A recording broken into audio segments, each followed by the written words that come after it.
Welcome into Chesapeake for a showdown between two teams looking to solidify their identities early on in the season. It's the Ohio Bobcats with a record of 1-0 taking on the visiting Cleveland State Vikings with a record of 1-1.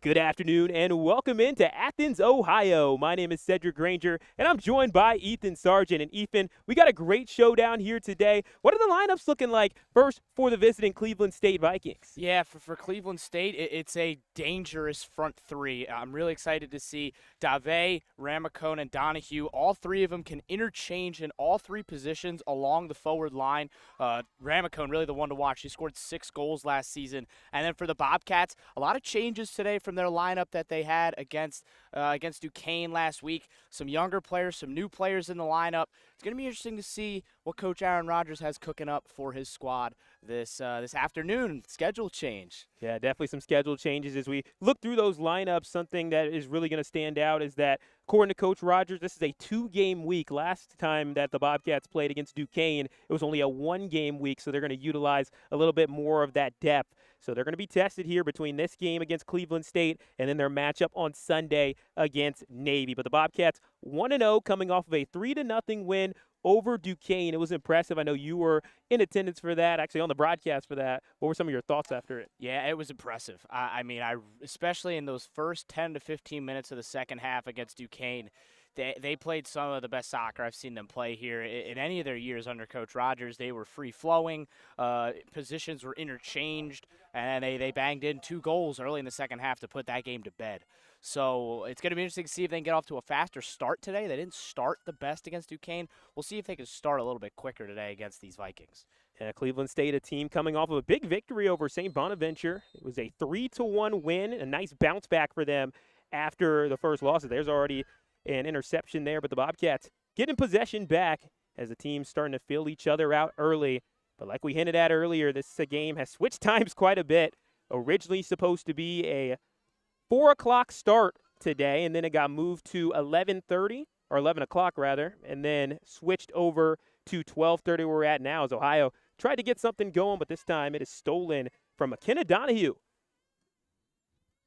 Yeah, Ohio need to, like I mentioned, they need to get out to that quick start, and that's a positive first early movement. Scout Murray using that motor that we really hit on hard in that Duquesne game about how quick she is and how much of a threat she is, replacing, of course, the now departed Abby Townsend, and she's already causing problems. And as you see, making a play over there on the left side, and then not 30 seconds later, now she's all the way over here on the right. She can move all across that forward line. So throw in now for Devers as Ohio tries to press into the attacking box, and then foul is up, and that'll be a call on the Bobcats. So now the Vikings resetting here. A team that did not get to play in their second scrimmage. And last week, one of the things for Duquesne was that they did not get their second scrimmage. So the first game ended up being a scrimmage-like scenario for Duquesne. And now, same thing with Cleveland State. That's something that hurt them early. They were actually supposed to scrimmage against Duquesne. Well, it was really funny when we talked to both coaches. It was the first thing both of those coaches said was, man, we really hated missing that second scrimmage. And it's clear to see that all of these coaches at this level value having that experience. And the biggest thing that Coach Doyer said is that you can't match that intensity of a true game against another opponent. So you could do those inter-squad scrimmages, and it's always just going to be at that 95%. And they really want to go at that 100% to be prepared for games like these. So a goal kick for Cleveland State. Our first little look at Liv Fain making her third start. Already has 3 saves on the season and is a part of a Cleveland State defense in which Coach Dallas Boyer labels that as their strong suit. And if their defense can remain strong, they can turn that into counterattacking situations. Yeah, he was really proud of how they played against St. Bonaventure. He talked about how they were much more rigid against them, against the Bonnies. They really had that structure that he was looking for out of his squad. And he said, it's young. They're still learning, a lot of these teams, but they also have a lot of, it's a good blend of experience and depth, similar to these Bobcats where, you have a good blend of some experience with the seniors who've been around the block, who've been starting games for years now, and then some freshmen who are just starting to make, and sophomores as well, who are just starting to make their first introduction into the starting 11. Yep, 3 All-Horizon League returners from last year for the Vikings, including Catherine Ramacone, one of them, and then also Bussin, she's another one that was on the second team for the Horizon League, and then a part of the freshman team for the team as well is as there's a goal kick for Ohio.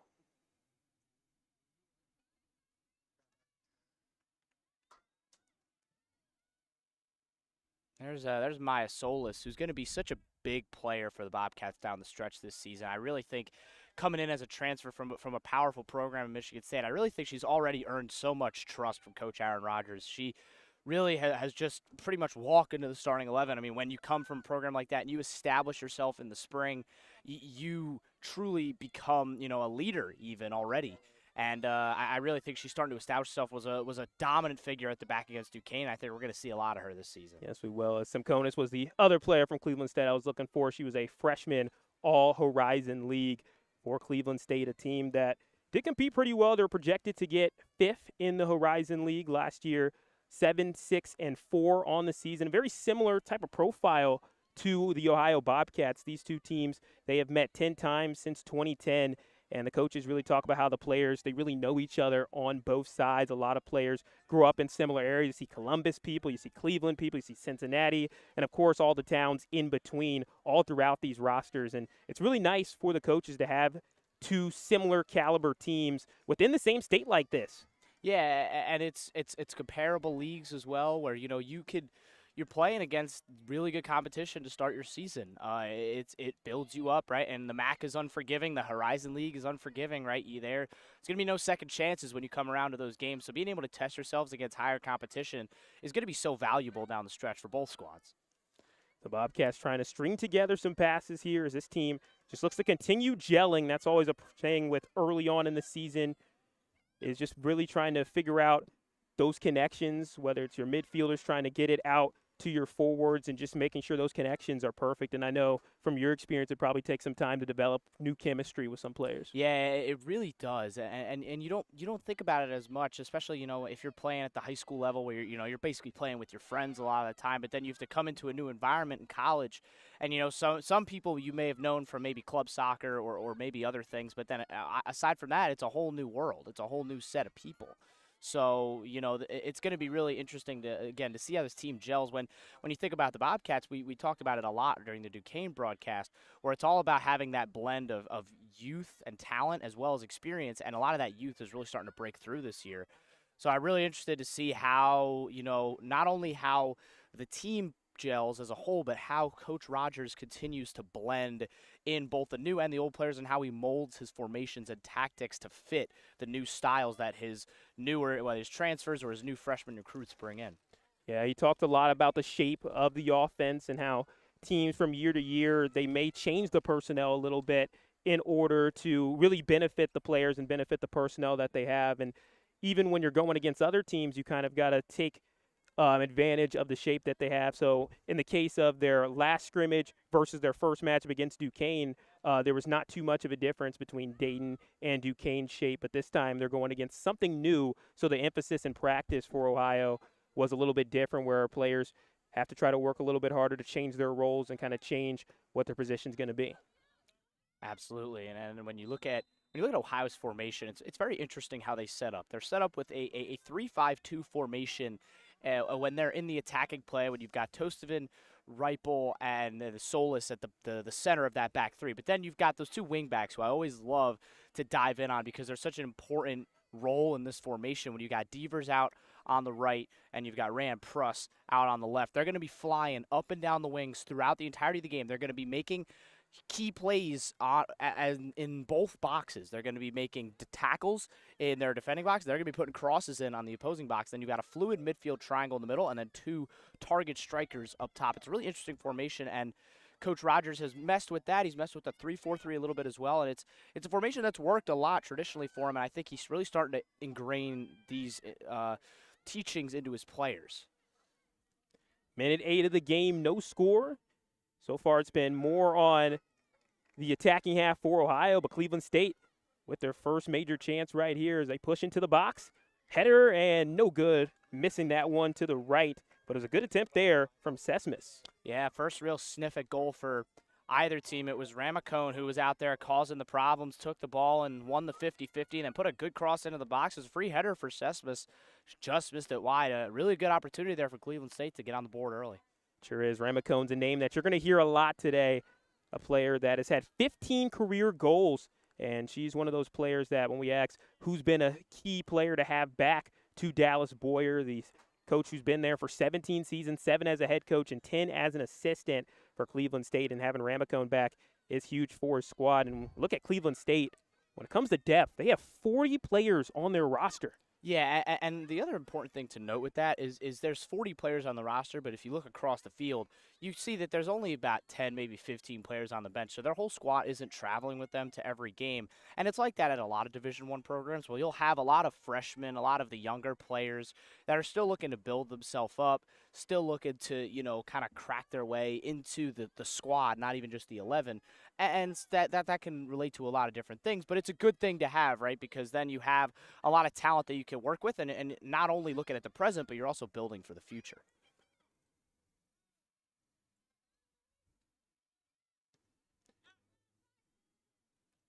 Celeste Sloma in goal for the second time this season and got to start off their year with a shutout. Yeah, she looked good. 3 saves on the day against Duquesne. She was confident in net, came off her line well a couple times, did a good job. Now Scout Murray with a little bit of green grass in front of her. As here could be the first opportunity for Ohio. She'll send a crossover, and nice play there by Fain, knocking that one up and over. Yeah, that ball is in such a dangerous spot for a goalkeeper because where she is on her line, she was a little hesitant to kind of come off it, and Murray kind of put it about a yard or two off the goal line. So it may have actually been sneaking into that back post if it's not dealt with by Fain. But also Izzy Boyd is lurking right underneath there. That's how she scored her goal last week, was just off a deflection off the crossbar to open the scoring against Duquesne for the first goal of the Bobcat season. Here's a corner kick from Barish. Delivers that one in there, and that ball is – we're going to see who it's off on, and it is a goal kick. Tostevin kind of ran in there and had a crack at it. Maybe took a couple of bounces, and it's probably off of her in the end. But first real sniff there for the Bobcats after the first warning shot from Cleveland State. Good response. Scout Murray getting a lot of space over there on the far side. That's something to note potentially as it was a number 22 there, Bussin, who kind of just laid off a little bit as now trouble. Oh, some trouble. Fain able to corral that one and get it out to her teammate. But, yeah, dangerous spot for Cleveland State. But Riley Bussin, very talented player with the ball, and a nice pass, finding her teammate in the middle. And now Cleveland State trying to string together some passes, a little fancy footwork, and a great play there from Michaela Perry. She presses into the attacking zone. And now Dave working on the near side corner, crosses it over, and the header's up. Anybody's ball there. And Cleveland State still working with possession of the ball. Barish trying to attack that one, and now Ohio able to claim it. Haley Miller pressing that one out of there and clearing it for the Bobcats.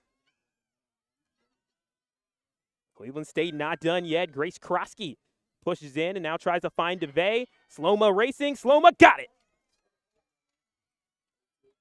Nice aggressive play there from the goalkeeper. You can see the confidence just flowing right there. That's a confident goalkeeper coming off her line and making that 18-yard box her own, right? That's about 10, 15 yards away. And now a counterattack. And Fain having to be aggressive too as well. Tiskett for Taskett, both goalies showcasing some great confidence early. Yeah, it's basically the exact same thing right there, where you're commanding your own 18-yard box, right? Only the goalkeeper can use their hands in that box, of course. So, Brooker might have been able to sneak in there and have an opportunity if Fain isn't so quick off her line. So, good couple of sequences there for either goalkeeper. Now Ohio working with the ball on their defensive side. Sloma will get it to the near side to Tostevin, junior from Toronto, Ontario.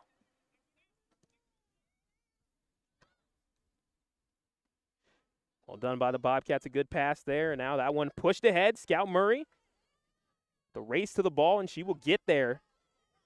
And now opportunity set up for Ohio, the cross. And that one is headed out. But now a chance at the top, and that one is just off the top of the post. Really good opportunity once again. Falling to Izzy Boyd there at the top of the D. The 18-yard box, just another, again, Scout Murray over there floating out to the right, causing a problem for Cleveland State. She's been their biggest headache so far.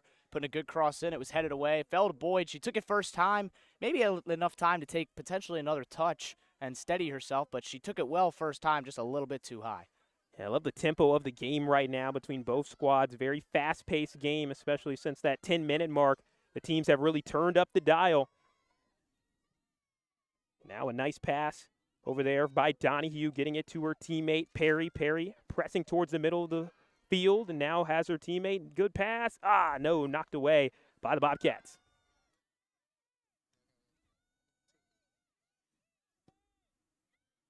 An ambitious pass. Finds Ramacone. Ramacone, a dangerous player around there. She'll get it off to Sesmis. Sesmis. And Miller clears. Again, these teams have seen a lot of each other. 7-4-2 all-time in favor of the Bobcats between them and Cleveland State. And again, the MAC and Horizon League, they play each other a lot. I remember Ohio, of course, matched up against Youngstown State in a scrimmage. But also they played Northern Kentucky on many cases. There's a nice play out there from Pruss. Pruss rushing towards Boyd. Boyd with the shot, and that one's over the post. It was a good 3-on-2 opportunity there for the Bobcats. These two teams, like you said, have some good history. There have been a couple thrillers in this matchup, some 2 overtime games in the past. You know, the mutual respect, we've already talked about how much these two teams are connected, even though they're not in the same conference. You know, obviously when you have a coach like Aaron Rodgers, who's in year 10 at the helm for the Bobcats, and then Coach Boyer, who's been 7 years at Cleveland State as their head coach, and then 10 more years as an assistant coach in the program, there's going to be a lot of respect between those two guys. They both spoke very highly of each other when we spoke to both of them. They were, you know, very excited to get to match up. They did not play last year. Ohio won the last matchup 2-1 in 2021.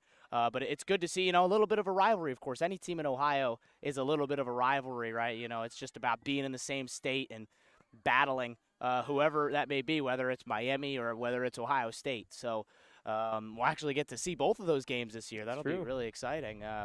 Really good program up at Columbus. And then Oxford, of course, came here and knocked Ohio out of the MAC playoffs last year. So Ohio will be looking for a little bit of revenge against the Redhawks on the pitch this season. Yeah, very exciting schedule overall for the Bobcats. Of course, Navy is their next trip that they're going to be on, and then they have at Marshall for their annual rivalry game down in Huntington.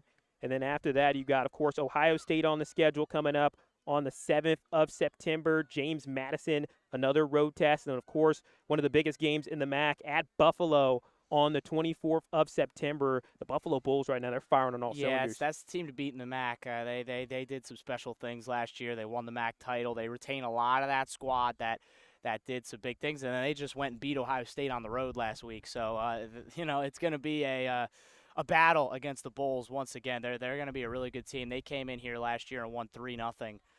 They're going to be a really tough team to beat for anybody in the MAC this year. And I'm really excited to see all these MAC battles. And I think Ohio especially, they're going to be looking for revenge against a lot of those teams that beat them last year, especially Buffalo and Miami. I think those two are the big games that they're going to have circled on their schedule. But, of course, these these non-conference games, Marshall, of course, the famous battle for the bell on the football field. Unfortunately, that rivalry hasn't happened in a little bit over at Peden Stadium, but it's good that it still gets to happen on the soccer field, and we see it. I think they're playing in basketball this year. They definitely still play a lot in every sport but football, but it's a classic. Used to be in the MAC, of course, Marshall, so it's a good rivalry to see happen in all sports. 17th minute of the game, no score between Ohio and Cleveland State. Bobcats looking for their second straight win to begin the season. Cleveland State also looking for their second straight win, but this is their third overall game. They're on a bit of a MAC road tour as they matched up against Akron earlier. Now they'll face off against Kent State in a Northeast Ohio battle. There's a nice play inside defensively for the Bobcats, giving some room for Devers. Devers presses ahead and has Scout Murray. Murray pushes it out to Boyd on the near side. Boyd with some space.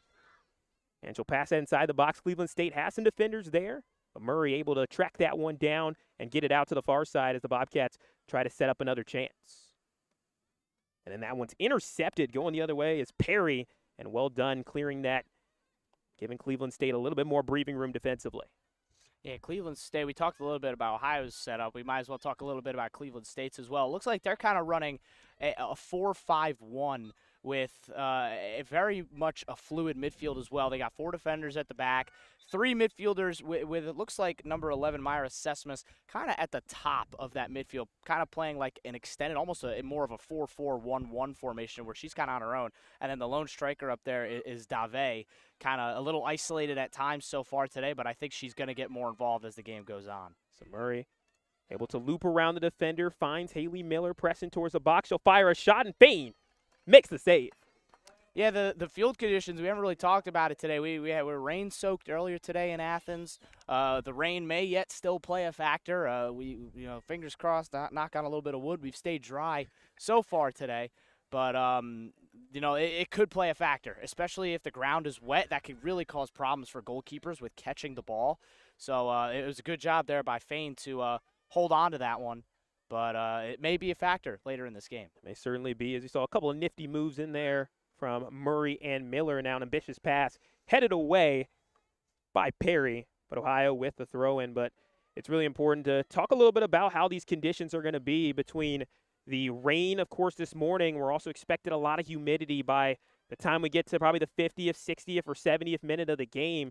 You're going to have humid conditions where the air will be so thick you could probably cut it with a butter knife. Well, that's why this game was originally moved back in the first place. It was originally at 4 p.m. today.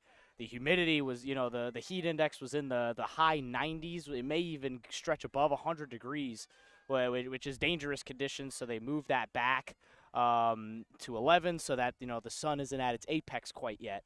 But now that there's cloud cover, it's actually quite pleasant outside. I'd say it's about 70, 75 degrees. A little nice wind gust at our backs up here at the press box. It's nice soccer weather, but that humidity is definitely playing a factor. It's hot, it's sticky out there in terms of like you said, cutting through the air with butter. It's hard to breathe when you're running for that much, and 20 minutes in, you're already sweating buckets. And it's not fun to play in, particularly. I know a lot of players don't enjoy playing in these sort of conditions just because, you feel like you're running in a wind tunnel sometimes. That's right. Not easy for either of these teams, but they do practice in this weather. We talked with Aaron Rodgers, and he said that, the team has been training at 3 in the afternoon to prepare. There's an opportunity, and Sloma able to knock that one over. But still, well done by Cleveland State as they're going to generate a corner kick. See, that time, I think Sloma has to be just a little bit more aggressive there. I think that, she did a good job commanding her box on the first one, but I think on that one she could step out a little bit, claim that ball as her own. She lets it bounce, and that's what causes that chaos in there. It was Donahue who was running in there making the chaos, and I think Sloma just hesitated for half a second, let that ball bounce, and instead of, probably catching it and being able to transition for an Ohio attack, now a dangerous opportunity here for Cleveland State on the corner kick. Here in the 21st minute, Ramacone deals the corner kick. And that one's headed out there by the Bobcats, still in the box.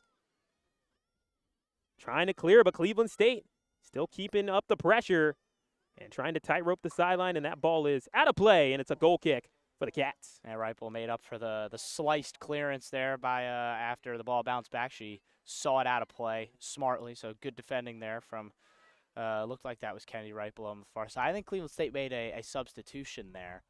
I'm not 100% sure who came into the game while we were talking about the weather. I believe it was number.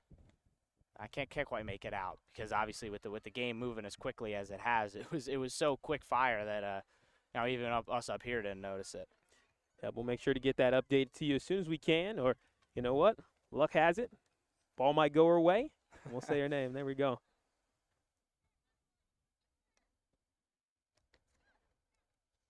Now the game slowing down a little bit. Ohio trying to set up another attack as the defense has been pretty strong so far. As the new player is Maddie Young, senior from Cincinnati, Ohio, has checked into the game as that pass looked like it was intended for Ella Devers, but taken away.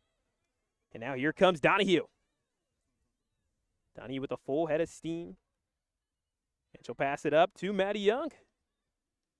There we go. We talked about new players getting a chance to get a touch on the ball, and just like that, Maddie Young making her presence known a little bit as both of these teams still trying to fill each other out. Yeah, looks like she's come on for Dave up top, and she's going to play in that isolated striker role.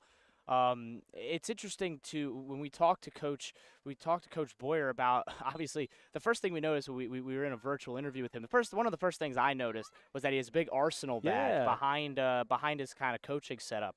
And I had to ask him, I'm like, Coach, are you an Arsenal fan? He's like, yeah, of course I love to watch Premier League. And do you take any of those tactics in as a Premier League fan? He's like, of course.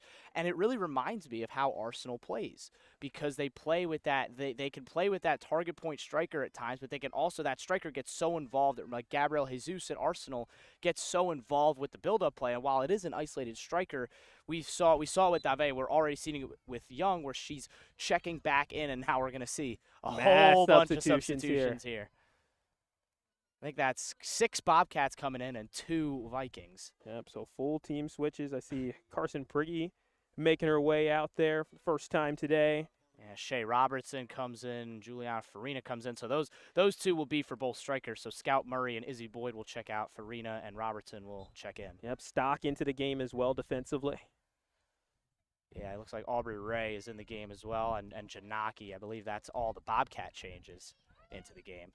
Yeah, like we expected, there's going to be a lot of changes, a lot of substitutions, as both teams experiencing a 2-game week. And ask the coaches if there's any sort of difference between preparing for a 1-game week versus preparing for a 2-game week. And, of course, with depth being a big part of that, you want to be able to utilize as many players. And these coaches, they're very confident in not just 11 players on their team, but they're confident in 19, 20, 21 players that they say deserve to have playing time, which is really huge for a team as the season goes on, whether it's the fatigue, whether it's the injuries. These are grueling seasons. Yeah, you said it. I mean, this is every single game and every sort of thing is a matchup, right? Every battle, whether it's conference, non-conference, you're going to be playing 90 hard minutes, and you need 90 hard minutes not from 11 players, but from 18 or 19 players, depending on what substitutions you make. So, again, the biggest thing that Coach Rogers said is when we talked to him before the Duquesne game, it was top to bottom. He feels like this is the most talented roster he has. You know, he thinks that maybe if he took some of his other rosters from other years, you could put together a better 11. But from the top player, his first name on the team sheet, to a player that doesn't get any game time, he feels like this team is the most talented he's had from top to bottom, and it really has to do with that freshman class. And I think that that's so important, especially when you think about the depth. And on games like today, when you're going to have humidity, you're going to need to make a lot of changes, especially with that 2-game week in mind. So important to have a squad with that much talent. It sure is, especially when you account for having to travel on the road, too. That's never easy to have to go travel about 5 or 6 hours and not to do that when they head to Annapolis. So it was Janaki trying to make a move towards the box, but now Cleveland State gaining momentum a little bit back here. Yeah, after that pretty furious opening 15 minutes where it was kind of, there was a chance at both ends. There was some flashes here and there. It settled in a little bit. Both teams have kind of settled into their formations. It's kind of reminding me of Ohio State against Duquesne, where they weren't necessarily slow, but they kind of settled into the game, and they really just came out of the blocks firing in the second half. But the biggest thing is they got a goal late in that first half against Duquesne. We'll see if it happens again here against the Vikings. Yep.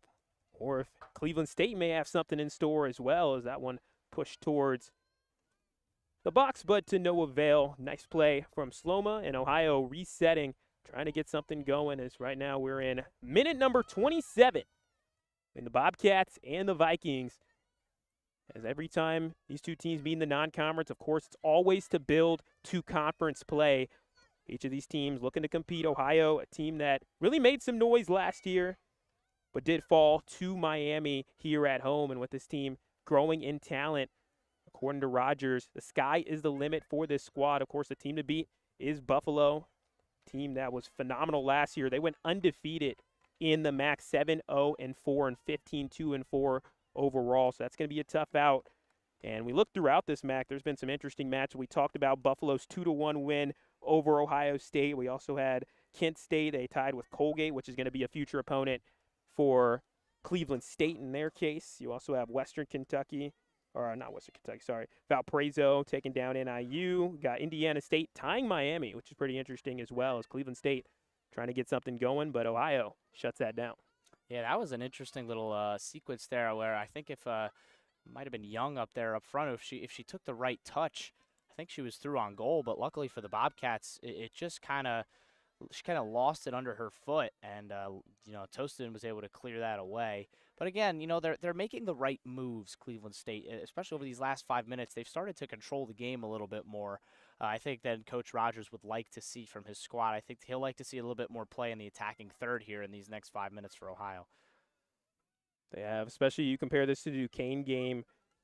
It seems like right now Cleveland State's defense having a little bit more success, and this is something that is a strength for Coach Boyer's squad. He said the offense, that's something that needs to pick up, but he's really loved the defensive effort. And then once they have that defensive effort, they can practice really getting those passes into transitions. They've had a couple of really great transitions. Yeah, they have. A name we haven't really mentioned today much is Grace Krosky, because the work that she does as a captain of this team is in silence. She's kind of playing as a center defensive mid, kind of right in front of that center back pairing, where, as you can see right now, she's just shadowing that midfield for Ohio, not really letting attacks come through, not letting, Ohio build out of the back like they love to do. And it's causing Ohio problems because they can't build out of the midfield like they would necessarily want to do. Another substitution on for Ohio. Comes another freshman. That's Ellie Greenwell yep. coming into the game. She's been one of the freshmen, we mentioned that, again, that the talent top to bottom, and there's a few freshmen that Coach Rogers has really highlighted. Greenwell is one of them. We saw Jamison Brooker earlier as another one that they're so excited about this freshman class. And Greenwell, some opportunity out there. Now that one sent over the net, but a chance and a shot there for Aubrey Ray. Getting to call her name for the first time today, the senior out of Akron, Ohio. As the leadership, that's been something that Rogers has noted, of course, as well, as the seniors really mentoring some freshmen. We have a whole group of Vikings coming out onto the field. See Maria Bashardust, who had an assist earlier this season. She's into the game. Yeah, Michaela Perry's coming off. She was really bright over there on the left side for Cleveland State. Had a couple nice driving runs up the field over at the left midfield position. Really causing a couple problems for first Devers, and Greenwell didn't really get a chance to go up against her. She just came into the game being replaced by Lineweaver over there on the far side. We'll see if she can replicate that production over there at the left midfield. Rain starting to come down in Athens. No score between these two teams, really looking to solidify their identity. Every team always tries to come up with, who are we going to be? What type of team are we going to be? What type of effort we're going to have, and that's usually found out in the non-conference play as well as the spring season. Those are the two times where you can really develop that. And with an early season matchup like this, that's the type of momentum you're looking to build and kind of work out all the kinks before conference play starts. You're exactly right, Cedric. I think that, when you think about building, right, especially in this moment when, it's only game number 2, it's so important to be able to build your squad up, so that once you're ready to go and once, the season gets into that conference play, it's so important to be ready once those MAC tilts come around. Yep, a yellow card assessed to Farina there. So a free kick coming up for Cleveland State. Yeah, that was a strong challenge. I think she might have slipped a little bit on the grass, but nonetheless, referee, first yellow card of the game given out there to Farina and the Bobcats, and now she'll have to be a little bit more careful up there. 3 yellow cards for the Bobcats in the game against Duquesne. But no red cards, thankfully, for Ohio.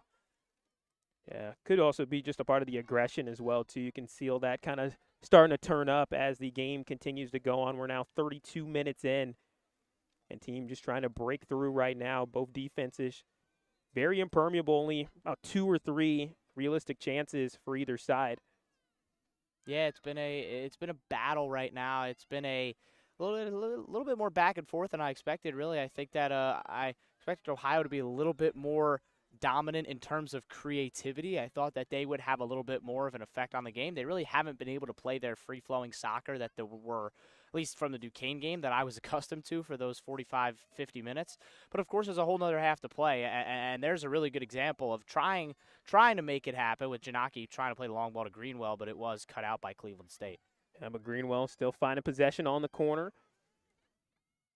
And then cleared very well there by Cleveland State. Good work from Barshadus, who just checked into the game, and now Cleveland State trying to counter and unable to get that one a little too far for Line Weber.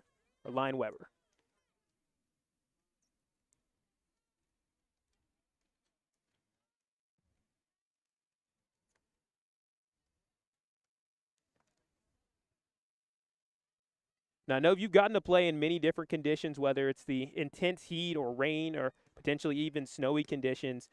What is it like playing on the field with rainy conditions like this? So this is a little bit of a funny thing. I love playing in the rain. It's because it's a lot of fun, and the ball really skips. I Yeah, mentioned it earlier, where if you play, I'm interested to see if we see it here. If they play a long ball or a switch, you can kind of see right there where the ball will not just kind of sit into the ground, but it'll take a few extra slides, and that's just it's important because it just allows you to take a little bit off your ball, and you can, if you're trying to play that long pass, you can kind of skip it a little bit, and then like I mentioned earlier, it's really important for goalkeepers because you can take those shots that could really bounce up off the turf, and it almost has like a water-like effect where you know how if you throw a ball like at a certain angle on water, it'll skip up like a rock. that's right. It's almost the same thing where it's going to make it so hard for the keeper to predict that.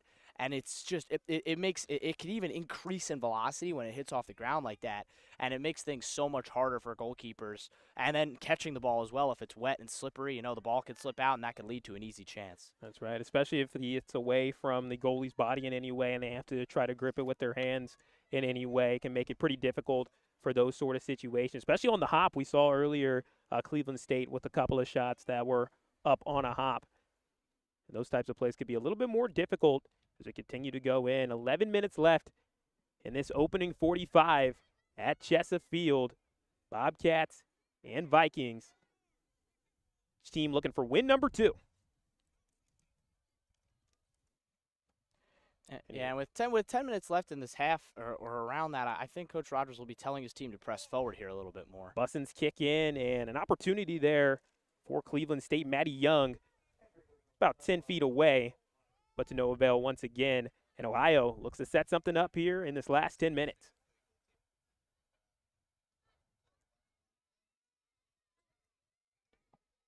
Got a little something working, some room on the near side for Greenwell.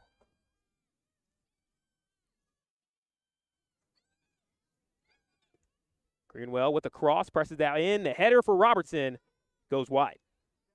And best look Ohio's had in about 10, 15 minutes. A good sequence of play down the right side from Greenwell, pushing forward and getting a good cross in. And it's a unlucky header from Robertson. It was kind of it would have taken a real piece of skill to force that on frame.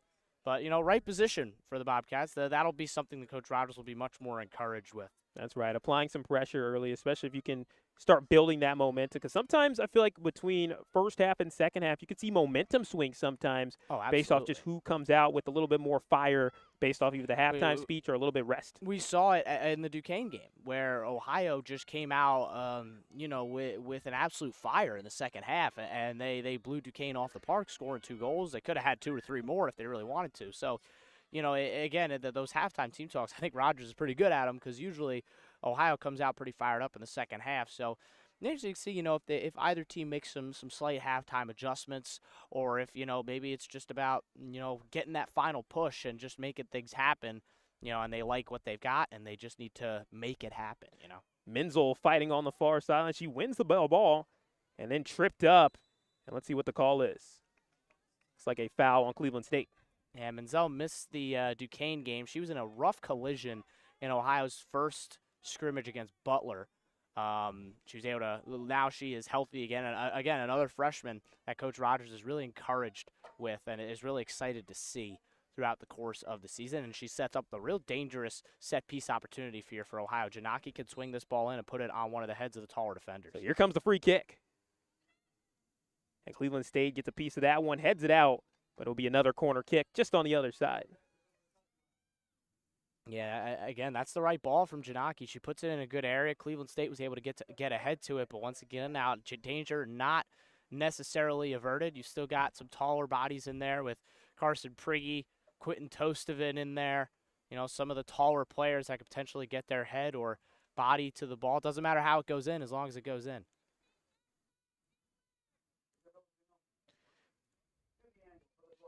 So Janaki with the corner kick for the Bobcats, their second one of the day. And that one's up and, just to the left. It's a good opportunity there for Tostovan. And she knows she was close. Yeah, I was about an inch away from that left post. It was a really good header, really confident header from Quentin Tostovan. Very unlucky that just was always curving wide of that post. But another good opportunity, good couple of set pieces there for Ohio. Again, they're really starting to build that foundation, as they try to maybe take a lead here at the end of the first half. Yeah, one thing I love about the game of soccer, just the low scoring sort of thing, every goal really holds so much weight, and it takes minutes and minutes, and you can go 10, 20, 30, 40, 50, 60, 70 minutes of going at each other just to try to break through that one time. Yeah, again, like we mentioned, Coach Boyer feels so confident in his Cleveland State defense, and Ohio has played such free-flowing offense that it matches up so good. The classic unstoppable force, immovable object, right? It's a good one, and right now the immovable object is holding up, but it's definitely starting to see the cracks. Stock was looking to press forward there, but now possession for Cleveland State. And a good play out there in the corner. Nets Ohio with an opportunity. Yeah, Stock is a NIU transfer. She came in before last season. They have so much depth in almost every position, Ohio, and it's such a key spot to have some key depth in. And now, when basically, I believe almost every single player, apart from Maya Solis, has been substituted out at this point.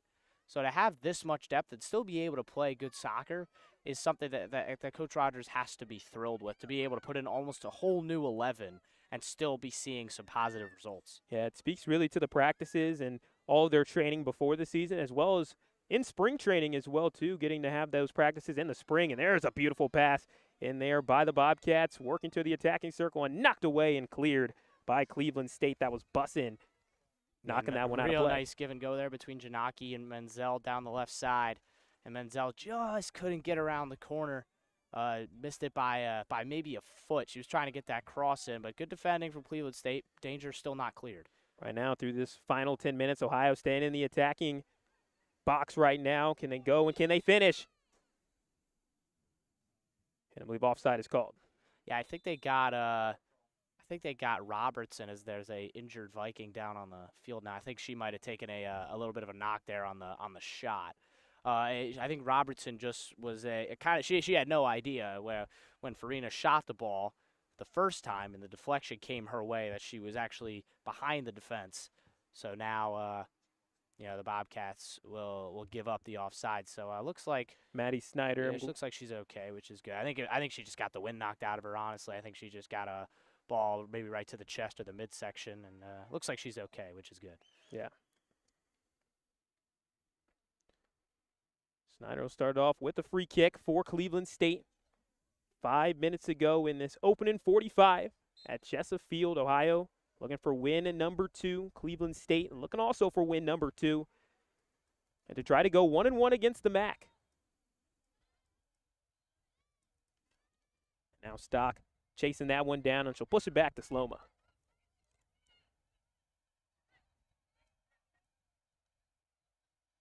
Pay attention to how open the Bobcats are when they have the ball, especially on the opposite side of the field from where the ball is. See how far out that right now that Menzel is over on the left side, that they spread out the entire field and they keep everything open. So now here there's a potential opportunity to switch the entire play, but instead, they keep that honest, and now they got an opportunity still down the right side with Greenwell. Greenwell on the near side, crosses that over, got a teammate, and not able to finish. It was a good opportunity inside for Farina, but Ohio resets. Yeah, just a classic swing and a miss there.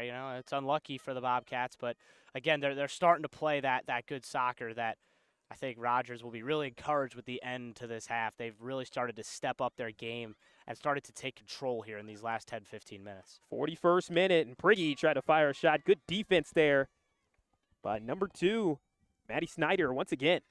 Yeah, she's put her body on the line over these last few minutes. She is keeping Cleveland State, keeping that immovable object intact.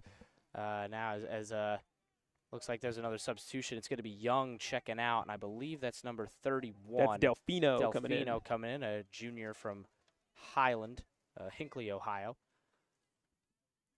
So Again, that's a thankless position to play, that up top, that isolated striker at times, because again, like in moments like the past 10 minutes, you're kind of just you're all alone up there. You don't really have any service. You're kind of doing stuff like this where you're just kind of chasing the ball, hoping that you could buy something, and maybe a mistake happens. But it's tough, right? Because your opportunities to touch the ball are very limited, which is why you have to be so careful when you do get the ball, because you'll want to take advantage of all the opportunities you get with it. Yeah, so that'd be a position of a lot of patience. Yep, exactly. But the biggest thing is, like, when you think of, another class, I go back to the Premier League, the biggest example is Erling Haaland, who is a fantastic player for Manchester City. There are games where he won't touch the ball more than 10, 15 times, but he'll still score a goal or two because he gets in the right positions and he's so clinical when he scores. So sometimes it'll be the same way for a lot of those players, where they'll just be up there, they'll wait, and then when the opportunity strikes, they strike. So that's going to be something to keep an eye on. If Cleveland State does get that opportunity, whichever player ends up being in that isolated position, can the Bobcats keep a hold of that and keep that in check? And from a defensive standpoint, do you think Ohio does more a little bit zone or more marking up and trying to stop it that way? I think that it honestly depends on what phase of the attack they're in. I think that if it's like a corner kick, or if they're kind of defending their own box, it's gonna be a little bit of a mix. I think for right now, I think it's gonna be just to keep an eye on it, where Maya Solis is kind of the central center back, and she's just keeping an eye on the front man right now. And then, as she moves through the line, it'll just kind of shift through this back three that's just kind of sitting back here. Chinaki fires one into the box, and now Fain being aggressive and covers that one. Looks like she was all right. Looked like she was shaken up maybe for a second. These players showcasing some great toughness today. Yeah, Cleveland State has left it all on the field in the first half. They have done a really good job, especially these last 10 minutes when, like I said, Ohio's been ramping up the pressure. They've done a really good job of keeping everything in front of them, not really allowing there to be too many opportunities, as there's a foul on Cleveland State. But, they've done a good job of just kind of staying in their shell, staying true to their shape, staying true to their formation, and keeping the ball out of the net, because at the end of the day, you could do whatever. You could not touch the ball once, but as long as the ball stays out of your net and there's a 0 on the scoreboard, you're doing your job defensively. So Prigge pushes in, tries to find Farina, and once again poked away by Cleveland State, trying to get something going in minute 45. Team's running out of time in the first half. Farina with the touch. And a foul against Ohio.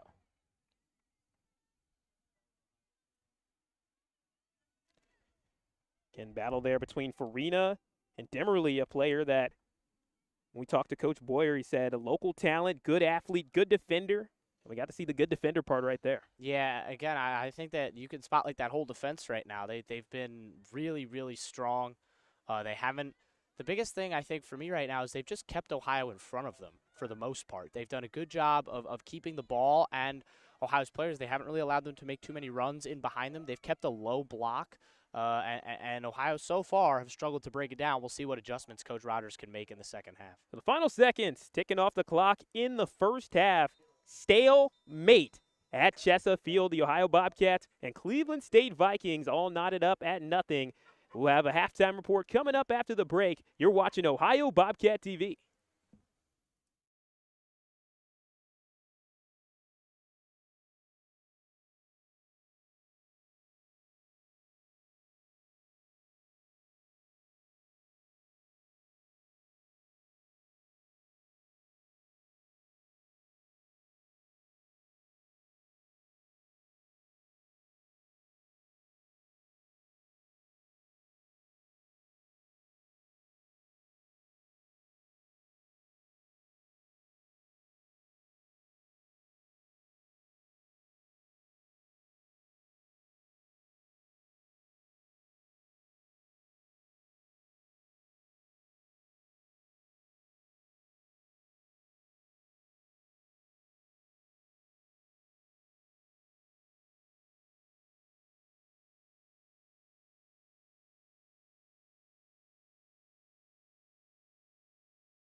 Halftime at Chesapeake, Bobcats and Vikings all knotted up at nothing. Cedric Granger and Ethan Sargent here with you on a wonderful Thursday afternoon. We've seen some rain earlier, now starting to clear up a little bit, and this has been a fantastic game, especially if you're a fan of defensive soccer. We've seen some players really lay it all out on the line here today. Ethan, what stood out to you? Yeah, I think I got to highlight the Cleveland State defense first. They've been really good. They've been solid all across the front, especially Bussin and Snyder. Those two in particular have really kept the Bobcats from getting those clear-cut chances, and I think that Coach Boyer will be excited about that, but he'll also be telling his team to kind of come out of their shell a little bit more in the second half, especially those last 15, 20 minutes. Ohio started to dominate, and they really started to take control of the game, and I don't think that Coach Boyle will necessarily like that. I think that he'll want his team to go for it a little bit more in the second half. Yeah, you can have a very strong defense, but if the possession is staying, again, in your box over and over again, it seems almost inevitable that Ohio will be able to break through at some point. But for Cleveland State, they can generate a couple more offensive chances. They could really apply some pressure on the Bobcats. Halftime still continuing. When we come back, we will have second half action from Chesapeake.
45 minutes up, 45 minutes down at Chesapeake. Bobcats and Vikings, and quite the battle. Already through one half. Now we're going to see who will be able to pull in front. Welcome back to Chesapeake. We apologize for any technical difficulties. Bobcats and Vikings in the second half. Minute 48 of the match. And now Ohio with their first opportunity here in this second half.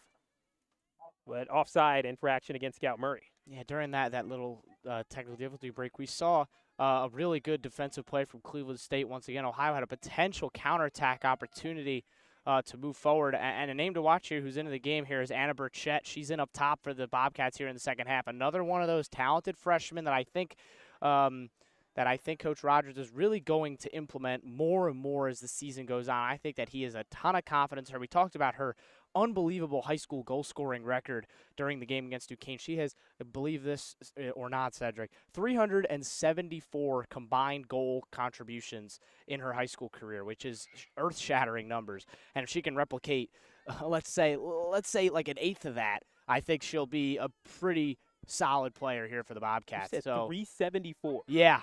My goodness. 275 goals and 99 assists, which is pretty crazy numbers. Again, like if she can replicate just a smidge of that, she'll be a fantastic player for Ohio. Perry gets into the passing lane for Cleveland State, but Ohio with the throw-in. As the Cats, we talked about how they have had some strong second halves, but Cleveland State, they've also had their fair share of strong second halves. We took a look at that first game they had. Despite losing 3-1 to the Akron Zips, Coach Boyer, he had a lot of positives to say about how the team really found their rhythm in the second half, and they maintained that momentum into the game against St. Bonaventure, and now an opportunity to continue that here in Athens. Defensively, they have picked up where they left off, and offensively, they're looking for that breakthrough. Yeah, they were down 1-0 in that Akron game, and they were able to fight back and get an equalizer, and then Akron really just, the biggest thing that when I was playing soccer, the biggest thing the coach just said is the 5 minutes after a goal are the most important minutes, because either you could keep going and you could push forward and maybe get another goal, or the other team could hit you right back, and that's exactly what happened to Cleveland State. Akron came right back 2 minutes later and picked up their second goal, and then they'd score the insurance goal about 5 minutes later, and that would be that. It would be 3-1 final. So I think Cleveland State's really just not looking to concede the first goal here and try and, go out on the front foot. We saw it in that first opening minute, but now once again, Ohio's kind of settled into that rhythm that I think Coach Boyer will be looking to disrupt that rhythm here with his squad. So we see Burchett inside, gets it off to Miller. Miller with the pass, leading her teammate Pruss, and Pruss, that one taken away by Ramacone, and it's an offside call. Yeah, a couple of offside calls on the Bobcats early in the second half. They're really trying to, I think, make a little bit more of a more forward runs here in this half, trying to, make more of an impression on the game, trying to slip through the cracks of that defense, because they were starting to show there in those last 5 to 10 minutes of the half.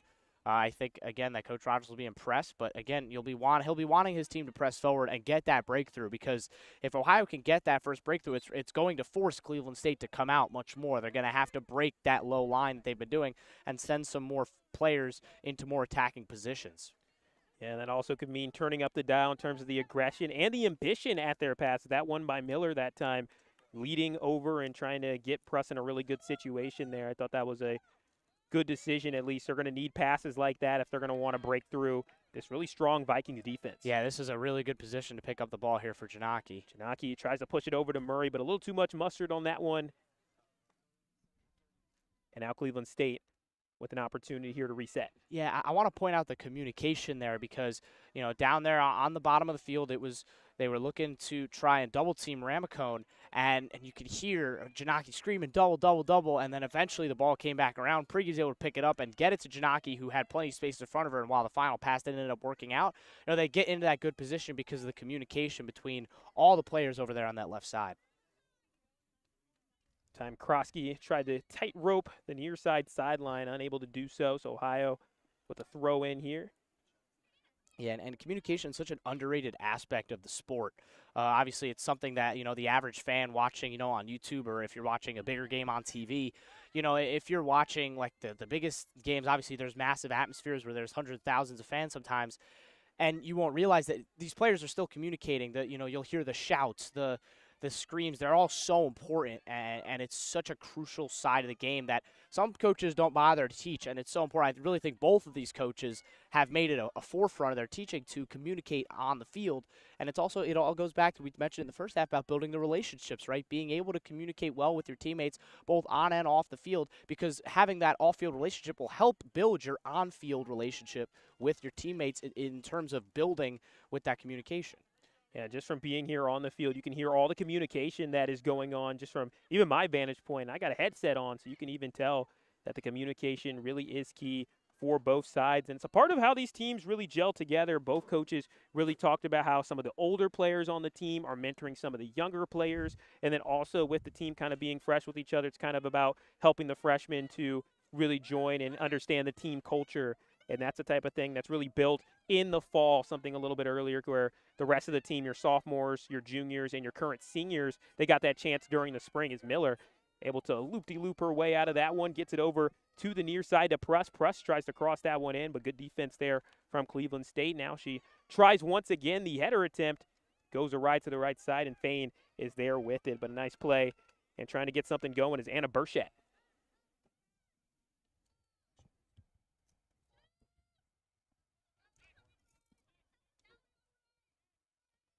Eltovich back on the near side, and Cleveland State trying to string together some passes. And some offensive momentum for DeVay. Works her way to the box and then poked away. Rangy defense from Tostovan. Yeah, she looked like you'll love this comparison. She looked like a free safety coming over the middle, getting ready to cut off looking to intercept the pass. The quarterback's eyes were, eyeing down a player, and she came over and makes the play. It's the same sort of deal where she came over from, her right-sided center back position. It was a really, really positive run there from Dave, pushing forward, causing a lot of problems for Ohio. She skipped past two players, but here comes the free safety. Here comes the hero to save the day there, Quentin Tostovan. She just comes over to the side and is able to just shepherd the ball away from the goal, away from the danger, and in the end was able to clear the ball. So really good defending there from Ohio and from Tostovan. That's got to just be huge for the confidence as a defensive player, making sure that you know that you have your teammates have your back. A shot that hits off the post. Almost a shot that's in, and Ohio just able to clear it. What an effort that was. It was, I believe it was Krosky. We mentioned her earlier about being that defensive stalwart. There she makes a huge play on the offensive side, nearly breaking the deadlock. What a strike with the right foot across the body. No chance for Sloma. And the post, the only thing that keeps this from being a 1-0 game.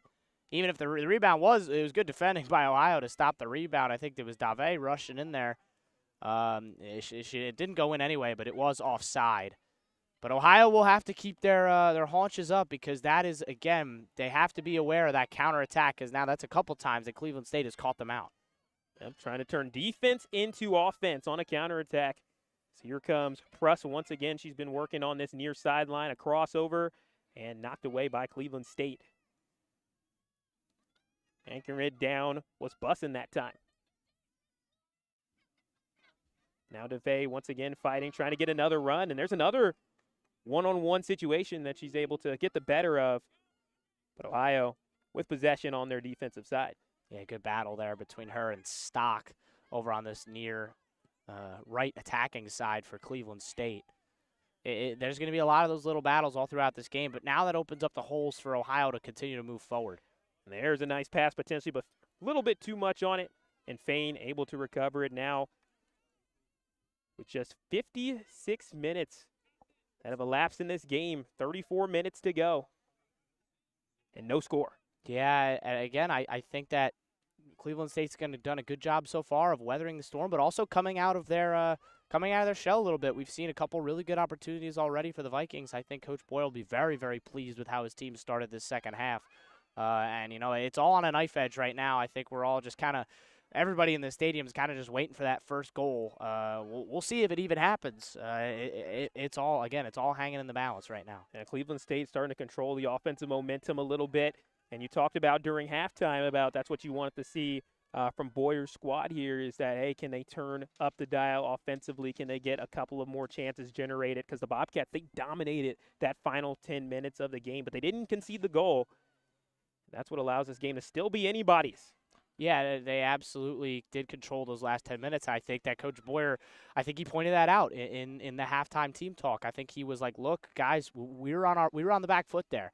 We were getting penned into our side very often, and that can't happen, or we're gonna concede." So I think he told them to be a little bit more aggressive moving forward and not let Ohio build up like they were doing in those first 30 minutes of the first half, and it's working so far. But again, they're leaving those little holes, those little opportunities for Ohio to continue to move forward. Like Pruss has been very active here on the left side. She's had a lot of the ball, and she's playing some good balls inside, trying to find those passes that could split open this so far impregnable defense. Now Miller working on the far corner, looking for an outlet. Still retains possession, trying to spin 2 defenders in her face, and looks like Cleveland State comes up with it and clears it out of play. Yeah, just about. She almost won the 2-on-1 battle there, Miller, over in the corner. But she did manage to keep the ball for the Bobcats in the end.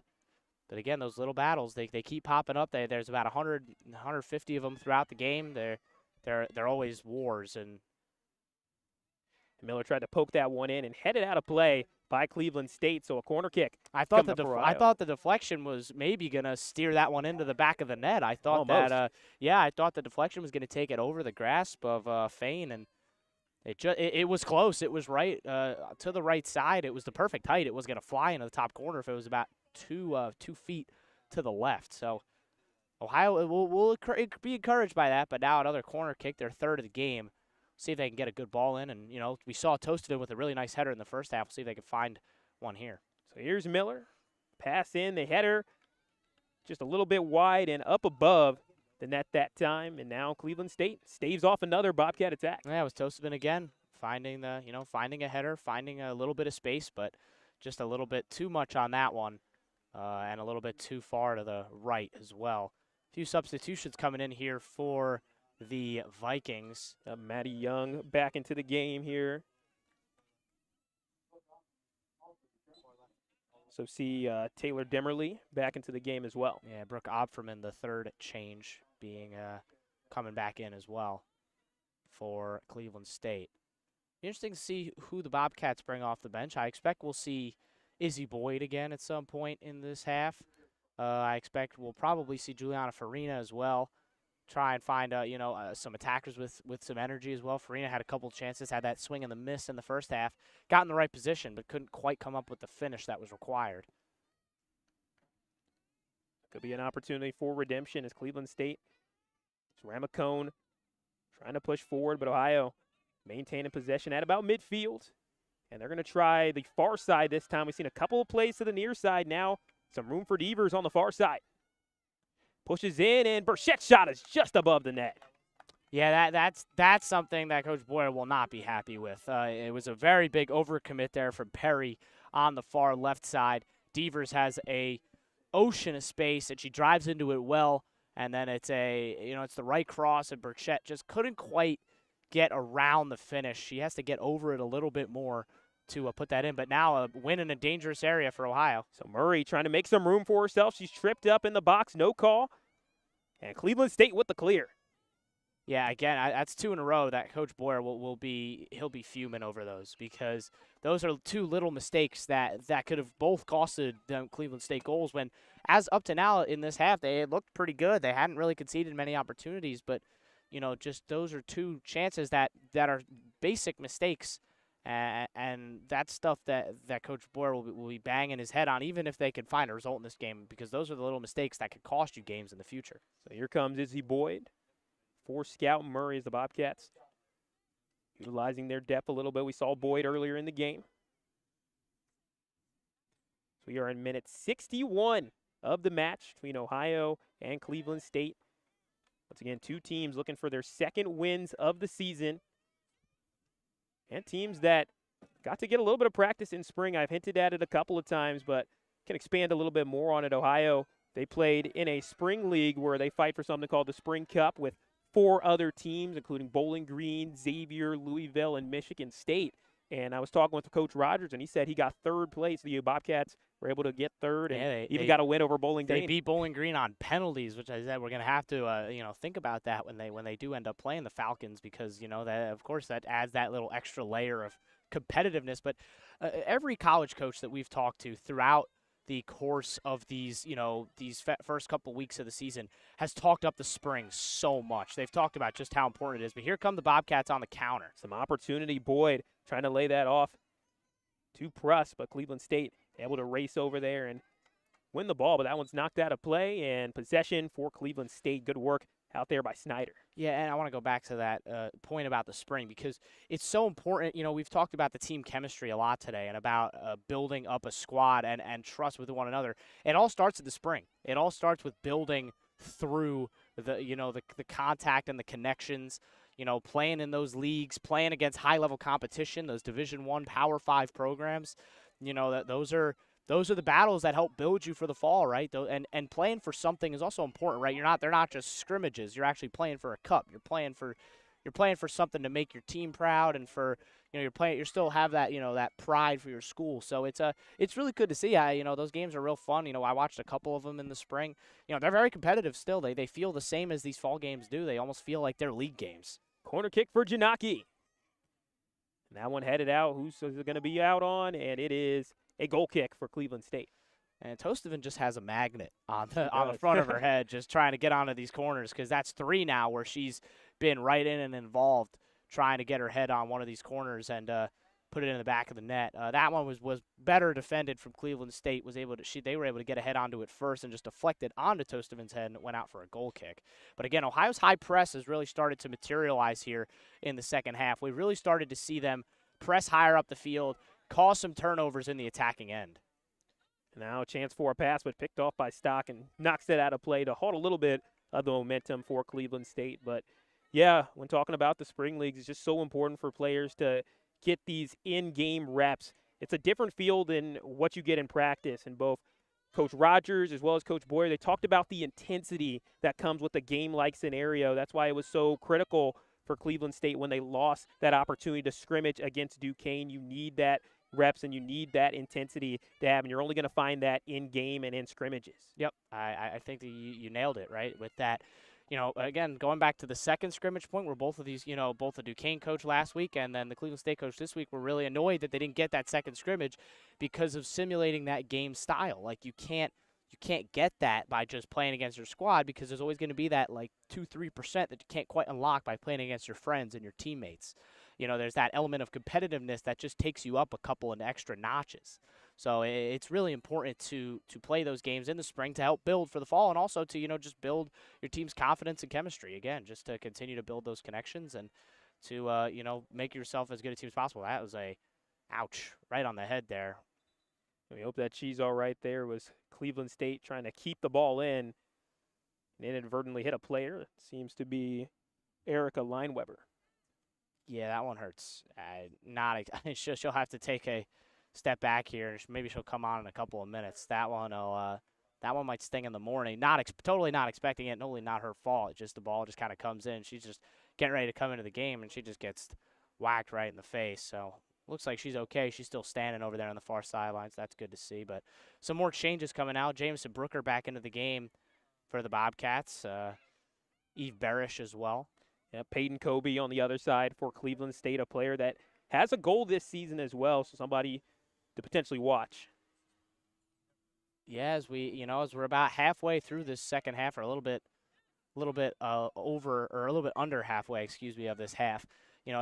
Both of these teams are now if you get this goal, you're going to be in the driver's seat to win the game, of course, but you're also going to have that, that solidity of the clock being on your side. You're going to be like, okay, we've got about 20, 15, 10 minutes left. If we can hunker down and, close the gates, we can finish this game off. So this first goal, we've talked about it all half. Obviously, it's so important, but, as the clock continues to tick, it just increases in performance. So which team will break through? That's the question. Is Ohio working the far side now this time?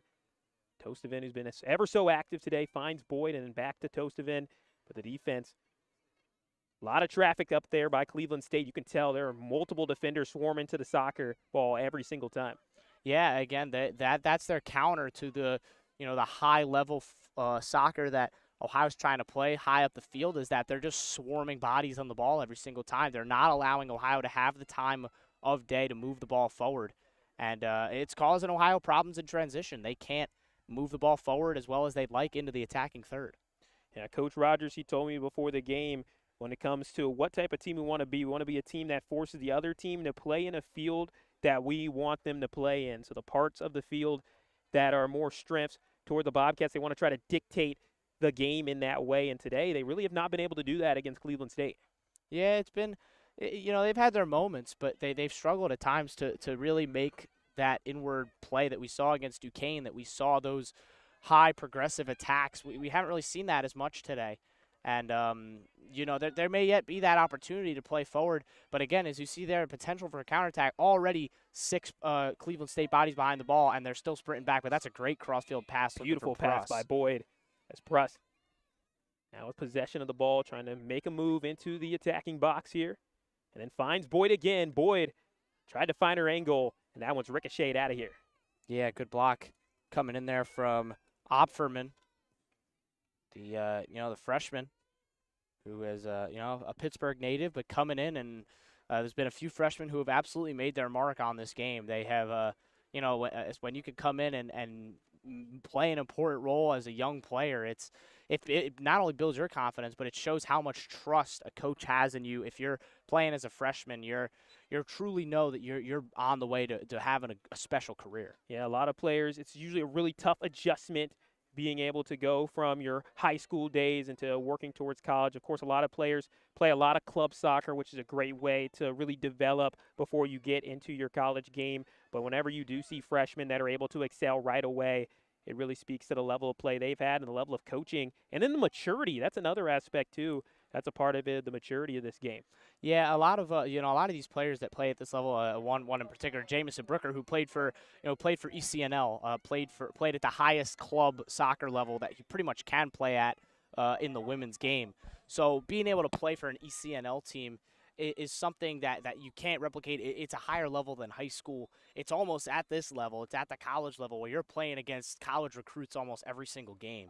So it's an extremely, beneficial to have that experience. And I think that's why Brooker's played a lot this season, is because Coach Rogers understands that she has that experience of playing the ECNL where you're traveling all over the country playing against the best of the best. Corner kick from Miller, headed out there by Jane. But Ohio does have some space up the middle as Cleveland State sets up their defense once again. First time we had a corner kick without mentioning Tostevin's name in a while. Yeah, but that was a good example of the field coming into play there. The ball just a little bit too far for Greenwell, and on maybe a sunny, hot day, the grass would have settled that down a little bit, and I think Greenwell would be able to get onto it. But on this day where we stayed dry for the second half, but the rain had come through earlier today, and we got a little bit of rain in that first half.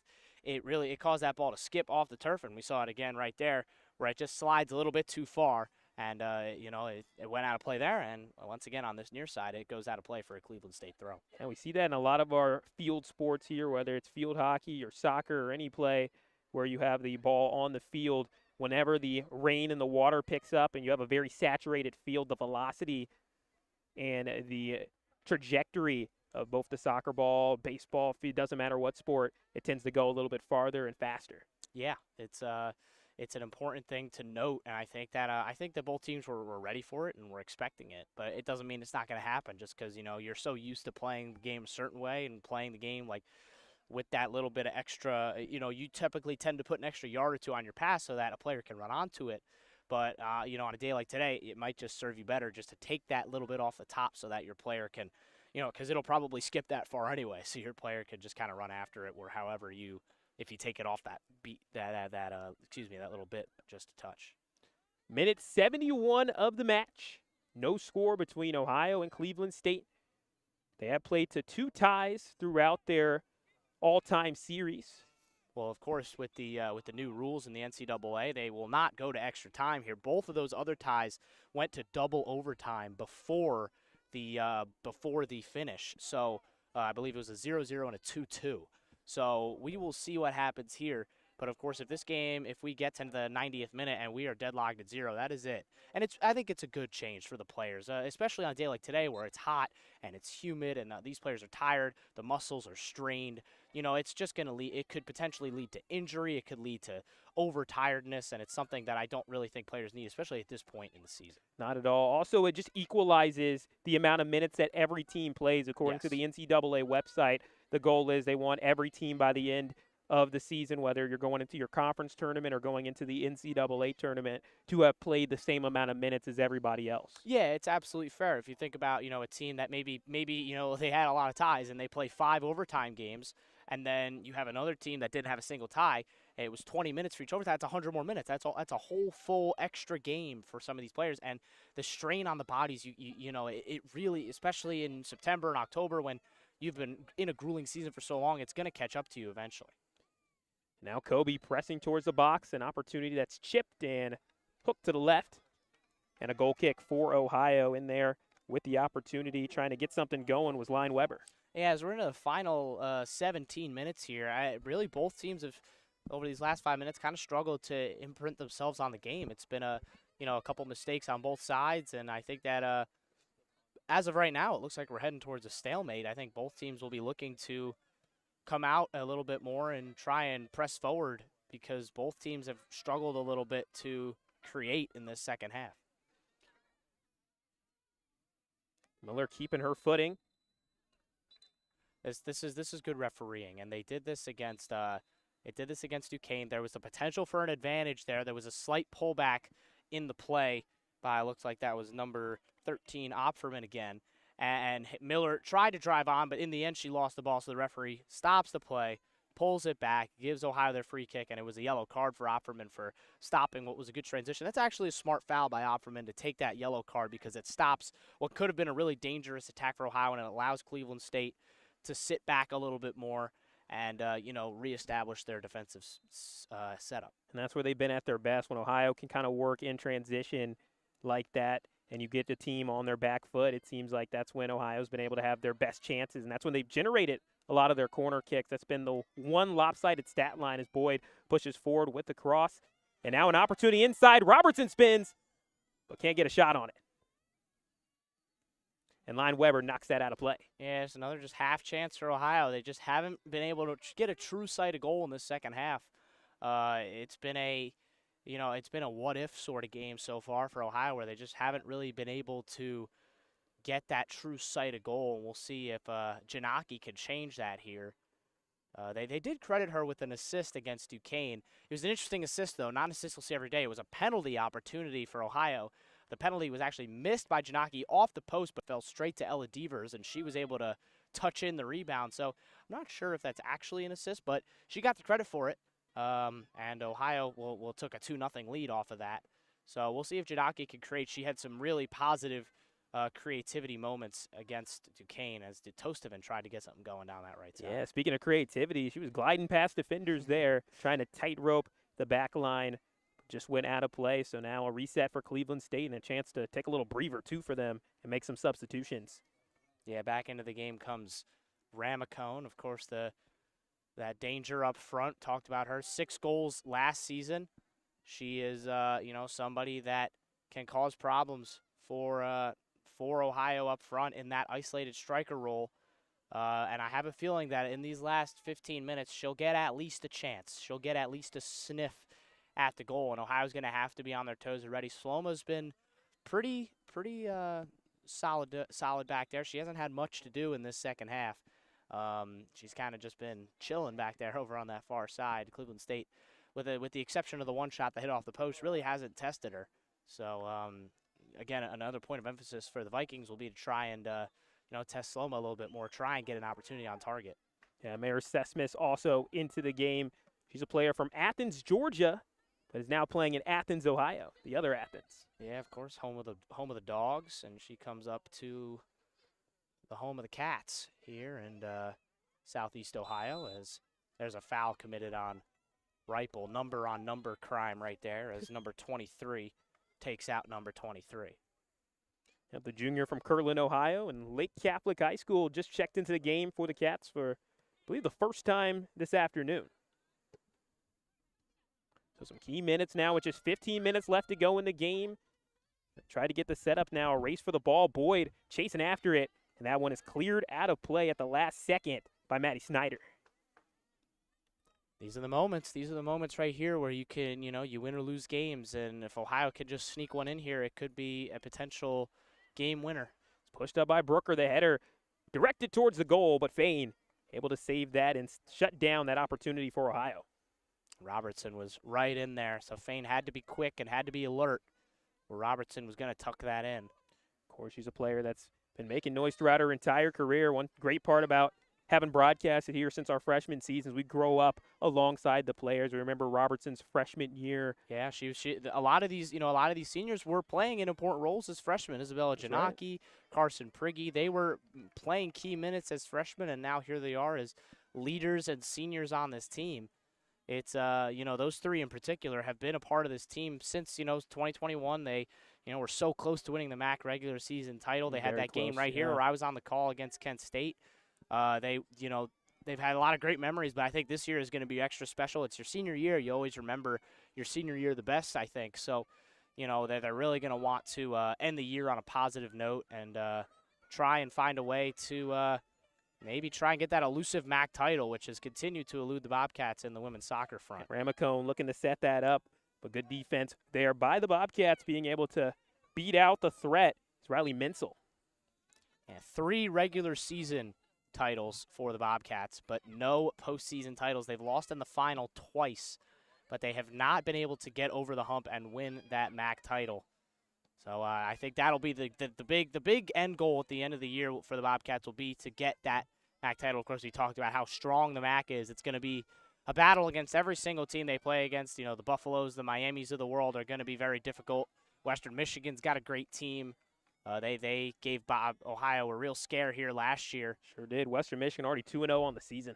Yeah, they're going to be a tough team to beat as well. And, there's a lot of really good teams, but I think, again, Ohio can stack up against any of them. I think that, like Coach Rogers said, I think he's so confident in his squad, and it's deservedly so. He knows that this team can beat anybody on their day, but so they need to stay consistent and try and continue to move forward. But that's a good interception by Menzel here, trying to lead the line. So Menzel with an opportunity, passes it off to Boyd. Boyd looking for an outlet. Robertson with some space. Robertson shakes to her right, shoots a shot, and Fain able to knock that one away. And now another shot attempt. That one headed out of there. That was Greenwell with an opportunity. Now Boyd spins. Boyd shoots. Boyd has had that one in for the Bobcats.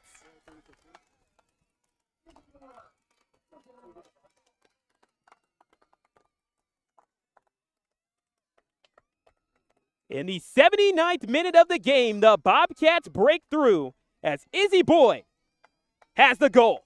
Second goal on the season. Woo-hoo-hoo. Seti, what a strike from Izzy Boyd to break the deadlock. Cleveland State couldn't clear their lines. It was a great initial save by Fain on Robertson, and they couldn't get it out. They couldn't clear their lines. Boyd took it down beautifully and then was able to get past her defender, and all she needed was a yard of space, and she tucks it beautifully into the top left corner. Looked like we were heading for a 0-0 tie. Izzy Boyd had other ideas. Bobcats take the lead, 10 minutes to go. Now here comes the ever so important 5 minutes after the goal as the opportunity for Cleveland State trying to get something going and some good defense inside. Too much traffic. Yeah, Solis with a good block there. But again, now Cleveland State's going to have to come out of their block. They're going to have to be more aggressive. They're going to have to come forward more, and they're going to have to stay out of that defensive break that had held up so well for 79 minutes.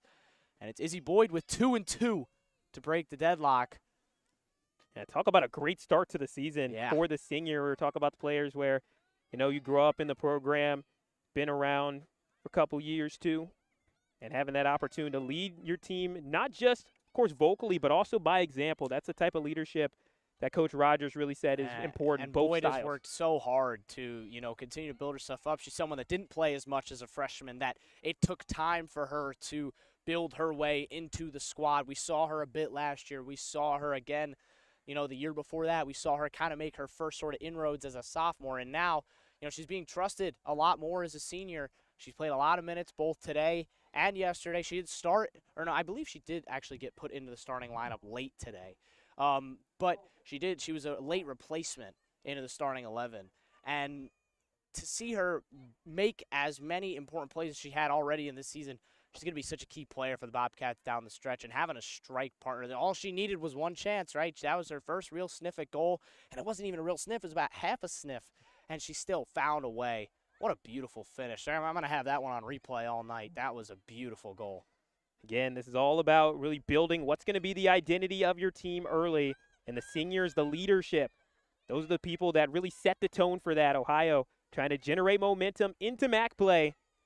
Some big competition looms later in the season. Buffalo, of course. You talked about Western Michigan. Of course, Miami, the revenge game potentially on the road in Oxford. Some big games going forward. And although you talk about, of course, winning the MAC during the MAC play, you also got to really start it off and build momentum, generate all the energy for yourself in the non-conference to really propel you through that. Yeah, the funny thing that we found out about Oxford is that the first game at that stadium, Coach Boyer won, the Cleveland State. He's an alum of Miami University, and he was able to help open up that stadium and win the game for Cleveland State in Miami's first game at their new soccer stadium, which I believe was a few years ago. I'm not 100% sure exactly how long ago it was, but it is still a fairly new facility. And Robertson able to push that one out to Greenwell. Greenwell slicing her way towards the box and then poked out of bounds. Looked like off of Cleveland State. Yeah, that's exactly what Ohio will want. You'll absolutely take a corner right now. You could take your time getting over there. Take an extra 10, 15 seconds. And, Barish will still swing it. It's a little too early to be kind of, doing that classic time wasting in the corner where, you'll kind of just shield the ball, take the time. But, the Bobcats will have nothing more than to get an insurance goal here at 2-0 to try and put the icing on the cake. So Barish deals it to the corner to Janaki. Janaki looking for an outlet inside and nobody home. Yeah, just a little bit of a missed kick there from Greenwell. It was an interesting set play. It did look like that was a training ground move for the Bobcats. They were trying to set something up, but I'm not sure. Something went wrong in the routine there. Yep, early part of the season still, game 2. Yeah, there are I've seen many an interesting corner kick routine over the years. That one didn't quite work out, but I'm sure that they'll try it again at some point this season. But now Cleveland State gonna have to move forward with a little bit more urgency. They're gonna have to create some more opportunities. That's a good start, trying to move the ball forward and play that long ball. Now that's what they're gonna have to do here as they try to get back into this game. So can Ohio hold defensively, or will Cleveland State be able to break through? We'll find out. 83rd minute of the game, and a 1-0 lead for the Cats, looking to go 2-0 to start the season. A play inside, nothing called here. A chance for Cleveland State. That one put up in the air. Sloma goes sky high to knock that one out of there. To shut down the shot from Sesmis. Good save there from Celeste Sloma. It was just, it's a tough one to predict as a goalkeeper. Is it going to duck in? Is it going to hit the bar? No chances taken there from Celeste Sloma. She just hops right up, knocks it over. You'll gladly take a corner kick over conceding a goal. So now Sesmis with the corner kick. Only the second one of the match for the Vikings. Looking to find the equalizer. Is there any late game heroics? The kick is in and knocked out of play, but still staying in the box. A little battle for it. Now a little chip. And Sloma able to stop that. No problem for her. And able to pick it up right before Ramacone gets to her. Yeah, just taking that little bit of extra time off the clock. It's a classic goalkeeper tactic. No rule against it. Not an illegal thing to do. Just to trap the ball with her feet instead of her hands and then wait for that pressure just to drain an extra 5-6 seconds off the clock. But now, again, Cleveland State in these last minute, they've ramped it up. They're starting to put that pressure forward.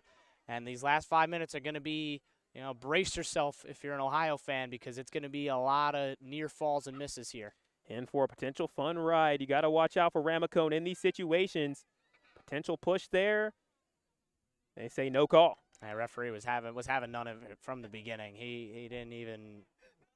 I mean, it was only about half an appeal from Ramacone. There was maybe another appeal or two from a Cleveland State player, but nothing really doing there. Just a slight bit of contact that happens on almost every soccer play. So no foul given, and we play on here at Chesa Field as we hit the 5-minute mark, and Man, let's have some fun here in these last 5 minutes. It's going to be real interesting. I think Cleveland State will get at least one more good opportunity here before it's all said and done. Yep, get your popcorn out or maybe even get some nachos. Ohio and Cleveland State off to a fantastic finish here.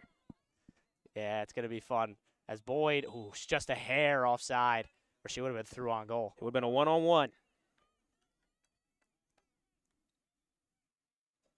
Coming up next for Ohio, getting to go on the road for the first time. I know last year some road test early, but this season getting to start off at home to try to get some wind behind your sails going into a couple of tough road games. Of course, Navy and Marshall back-to-back. Yeah, it's so big, right? And now, you're playing two very, very good programs on the road in this coming week. Of course, Sunday against Navy, and then a week from today, they're taking on Marshall. And it's going to be, every one of these games are going to be battles, right? Like that's been my big thread today, is that there's no games off on this schedule. There's no games where you can look at that and say, all right, this is going to be an easy win. None of these games are going to be easy. And I think that Coach Rogers has instilled that mentality in his team. And it's going to be very, it's going to be, they know that they have to show up for every single game. Race for the ball, and that one out of play, but a throw in for Cleveland State trying to get something going. They have 3 minutes, 44 seconds to work with. There's some fancy footwork and a pass right back over to Dimmerly, a player that has already made some noise early on in the season, just a freshman.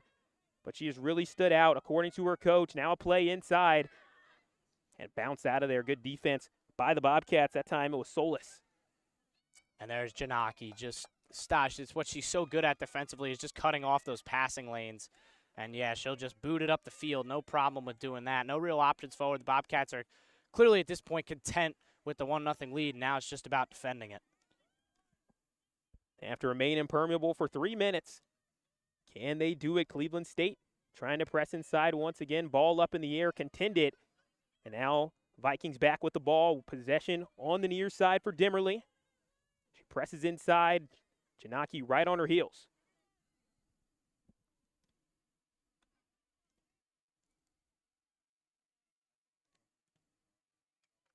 That one knocked out of play, and looks like now a corner kick for Cleveland State. Yeah, big opportunity. Just throw everyone forward here. They are sending 9 players up, and the goalie's on the halfway line right now, and they got 1 player sitting about 40 yards from goal, and every other player in the box. The corner kick from Sesmis. Knocked in the air and goes the Bobcats' direction. Now one popped high up in the air once again, and Sloma brings that one down.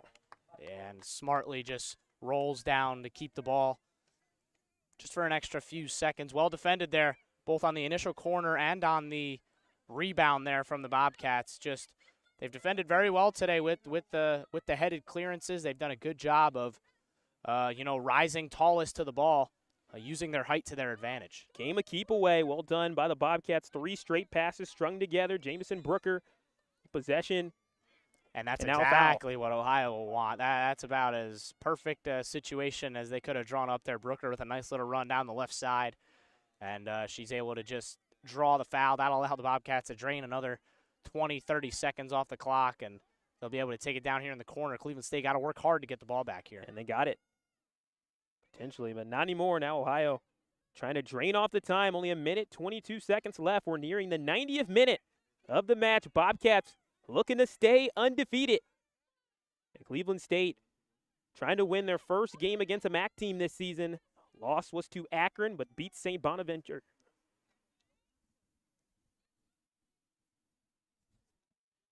Now Cleveland State with potentially their final opportunity of the day. They're going to press forward and set something up for Ramacone. Yeah, Solis, once again, she's just been the personification of calmness at the back today. She hasn't put a foot wrong for the most part. She's been very smart at the back with everything she's done. And there's another just a senior move there from Isabella Janaki. She knows she's getting pressed. She knows that she may lose the ball, so she just, the little bit of an extra tug there from Cleveland State. And Janaki just goes down, take your foul, and drain a few more seconds. 25 seconds remain. Ohio, all they got to do, just keep it way on that Cleveland State side of the field, and they will be celebrating. Does Cleveland State have one last opportunity in them? Maybe an opportunity for Donahue. Donahue trying to push that forward to Ramacone. 5 seconds left. And Ramacone, 3 seconds, 2 seconds, tries to knock something in. Is there a miracle? No, there is not. And the Ohio Bobcats have won their second game in a row to start the season. They take down Cleveland State 1-0 at home. Man, what a game, Cedric. What a game. It was a really fun battle, a great tactical matchup between both coaches. A lot to build on, and the Bobcats continue their perfect start.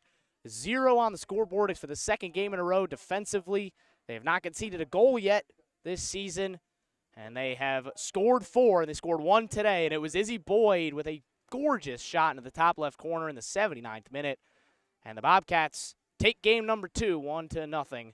Over the Cleveland State Vikings. Yep, once again, Izzy Boyd with her second goal of the season. That is the separator in this one. Celeste Slomo with her second goalie win of the year as well. But with this win, the Bobcats 2-0 on the season. They'll take on the Navy Midshipmen on the road on the 27th. As for the other team with Cleveland State, they are now 1-2 on the season, but they'll look to even up their record against the Kent State Golden Flashes coming up this Sunday. But for our wonderful media team here with Ohio Bobcat TV, he's Ethan Sargent, and I'm Cedric Granger. Wish you a goodbye from Athens, Ohio. Your final score today, Bobcats 1, Vikings 0. Thank you for watching Ohio Bobcat TV.